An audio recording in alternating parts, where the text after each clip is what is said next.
महत्त्वाची बातमी, पक्षाच्या वरिष्ठांशी बोलल्यानंतर मी निर्णय घेणार असं नारायण राणे यांनी म्हटलेलं आहे। अद्याप माझा कोणताही निर्णय झालेला नाही असं नारायण राणे यांनी म्हटलंय। तर कोकणामध्ये कुणीही लढू द्या, विजय शिवसेनेचाच होणार असं संजय राऊत यांनी म्हटलंय। मी अजून यासंबंधी कोणती चर्चा कोणाशी केली नाही। माझ्या पक्षाच्या वरिष्ठांशी बोलल्यानंतर मी निर्णय घेईन। अद्याप माझा कुठलाही निर्णय झालेला नाही। मी काही सांगणार नाही याच्यावर। मी तुम्हाला अगोदर बोललो आणि हा विषय असतो तर मी थांबलो पण नसतो तुमच्यासाठी।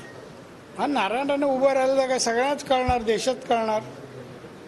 तुम्हाला काय देशात म्हणजे कोणाला सांगायचं तर सांगून टाका। ही नावं अधिकृत नाहीत। नारायण राणे यांच्याविषयी एवढंच माझ्याकडे माहिती आहे की ते वारंवार मीडियासमोर सांगत होते की माझ्याला लढण्याची इच्छा नाही।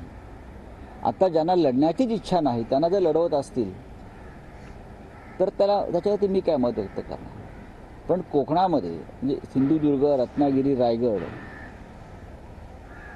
कोणी लढलं आमच्यासमोर तरी विजय हा शिवसेनेचाच होणार हे सगळ्यांना माहिती आहे।